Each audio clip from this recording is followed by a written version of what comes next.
Taxi, combien pour la course? Colère des conducteurs. Hulot, homme politique, parle d'écologie sociale. Et enfin, levée de rideau sur Papini. Sera-t-il l'homme providentiel du théâtre à Toulouse? Les artisans taxis mécontents, ils l'ont fait savoir aujourd'hui à Toulouse. Ils protestent notamment contre la hausse des carburants et la concurrence déloyale des voitures de tourisme. Dès 6h30 ce matin, deux cortèges, l'un à Blagnac, l'autre à la Bèche, se sont formés pour une opération escargot sur le périphérique toulousain, occasionnant 9 km de bouchons. À 11h, ils étaient environ 300 à converger vers les allées Jean Jaurès. Globalement, les Toulousains semblent avoir assez peu pâti de cette situation. Je suis partie tout simplement 1 heure d'avance, pensant être effectivement dans les bouchons, mais ça roulait nickel. Il n'y avait pas aucune voiture sur les routes. Je me suis même demandé ce qui se passait. J'ai eu les feux verts. Rien que de faire l'avenue Jean Jaurès, là, c'est pas facile. C'est vrai que j'avais oublié la grève des taxis et le fait d'être en moto, ça permet de se faufiler plus facilement, quoi. Je n'en utilise pas et je n'ai pas de voiture, je suis piéton et donc ça me dérange absolument pas. Il faut ruser. Je fais la course avec eux, n'est-ce pas? Ils sont de l'autre côté et puis moi j'essaie d'avancer par là. Je suis passée en centre-ville, en périphérique et je n'ai pas eu de problème. Nous on bosse et puis on met en place des rendez-vous qui sont pris longtemps à l'avance. Les gens qui font grève, qui bloquent les autres, je préfère pas m'éterniser. 250 personnes hier soir, place du Capitole, pour réfléchir et agir en solidarité avec les indignés espagnols, mais aussi sur l'avenir du citoyen dans un monde capitaliste qui soumet l'humain plutôt que de le servir. Oui, c'est un mouvement de l'humanité, exactement. Comme vous pouvez voir, là, tout le monde est bien mélangé et tout. Là. La plupart prennent les tracts, les plus courageux écrivent sur la grande banderole « Et vous, qu'est-ce qui vous révolte ?» leur réflexion. Et souvent, on a un petit mot de soutien, c'est très sympathique. Comme il y a eu un mouvement de résistance sur Toulouse aux lois sécuritaires avec les campements anti-lopsie, prairie des filtres, etc. Et là, la plupart des gens se retrouvent pour s'opposer à tout ce qui les opprime et les domine dans la société telle qu'elle est actuellement.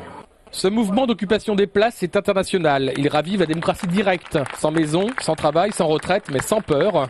Ce rassemblement fera-t-il pchit ou alors deviendra-t-il un brasier révolutionnaire? Nous étions dans l'illusion de l'abondance et nous sommes dans la réalité de la rareté. Avec ces mots, Nicolas Hulot est en campagne pour les primaires écologistes. Son cœur bat plutôt à gauche, mais il est conscient qu'il devra réunir le centre droit pour gagner la bataille de l'environnement et avoir un poids politique. Aujourd'hui à Toulouse, le pays d'Airbus, quel est son avis sur l'aéronautique? Tabler toute une économie sur une croissance du trafic aérien, c'est là aussi, à mon avis, pas tenir compte de la réalité. Parce que vous savez bientôt que les émissions de gaz à effet de serre des avions vont être comptabilisées dans les accords de Kyoto. Donc il faut tenir compte de ça. Et puis je me méfie aussi de ce que j'appelle la mono-industrie. C'est important d'avoir une diversité économique dans des régions. Et en tout cas, en ce qui me concerne, moi, dans les mois à venir, ce qui m'intéresse, c'est le secteur des petites et des moyennes entreprises. Parce qu'à mon avis, c'est là qu'on peut créer de l'emploi. Pour lui, les dérèglements climatiques sont bel et bien présents aujourd'hui. Et à partir du moment où il y a de la sécheresse, il y a de la difficulté à produire. À partir du moment où il y a de la difficulté à produire, il y a moins de ressources. À partir du moment où il y a moins de ressources, les prix montent. À partir du moment où les prix montent, les spéculateurs s'en donnent à cœur joie. Donc pour ceux qui ne sont pas convaincus que l'écologie, l'économie sociale, c'est intimement lié, voilà. Prochain débat Europe Écologie Les Verts à Toulouse, le 6 juin. Le point sur le théâtre à Toulouse cet après-midi à la mairie. Pascal Papini est chargé d'une mission de 3 mois pour développer le projet 2011-2012 du théâtre Sorano. Didier Carrette partant en juin. Ce ne sera pas le lieu d'une unique compagnie. Ce sera le lieu des artistes et des équipes de création, que ce soit sous forme de résidence ou d'être associés au projet. Les salariés du Sorano viennent d'être reçus par les services de la mairie. Ils ne seront pas licenciés. Je ne vous dis pas sur quel lieu physique, je dis juste que on a souhaité qu'il y ait une continuité pour que les procédures de licenciement n'aillent pas à terme. Autre nouveauté, un cursus complet de conservatoire de théâtre débute avec la création d'un 3e cycle l'année prochaine. Toulouse a raté le rendez-vous, ça fait une quinzaine d'années, d'une école supérieure. L'idée, c'est d'inventer quelque chose maintenant, parce que c'est urgent par rapport à la grosseur de la ville et au vivier artistique de la ville. Autre annonce, la ville a décidé de se porter acquéreur du théâtre de la Digue, dont l'activité doit cesser le 30 juin. Action symbolique ce matin du collectif D'ailleurs nous sommes d'ici devant la préfecture. Ce collectif constitué de membres d'RESF, de la CIMAD ou encore d'ACT UP appelle à manifester samedi contre la politique d'immigration du gouvernement, pour la régularisation des sans-papiers et contre le racisme.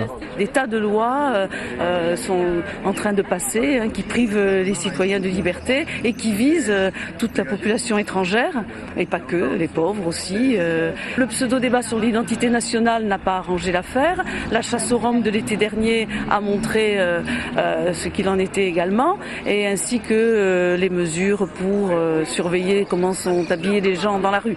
Donc toutes ces mesures-là sont discriminatoires et on pense qu'il faut une riposte d'ampleur.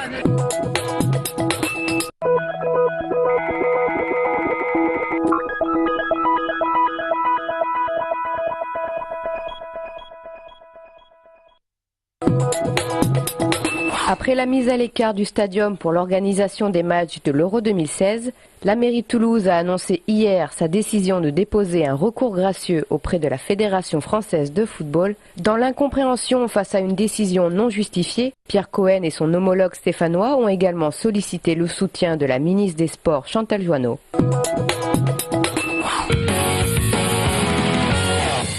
Quand on est petit, on regarde les matchs, on se dit forcément, moi un jour j'aimerais bien être là, mettre le drop de la victoire en finale, là, on gagne, voilà, on se fait des scénarios, et c'est sûr que le toucher un jour, ça serait un peu le rêve, et cette année, voilà, il nous reste 2 matchs pour le faire, on espère qu'on va y arriver. Le rock en exposition. Dans le cadre du tout nouveau festival toulousain Electric Artiland, les musiciens s'exposent au musée des abattoirs. Le Bikini nous raconte le rock à travers des pochettes de vinyle, les musicophages accueillent le collectif Merci Mamie et la médiathèque José Cabanis, très rock and graph.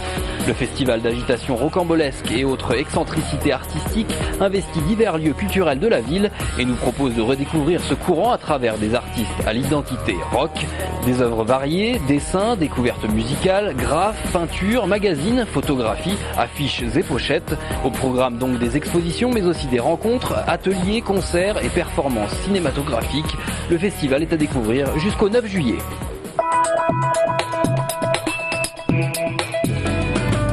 Le lundi au soleil, c'est une chance qu'on n'aura jamais.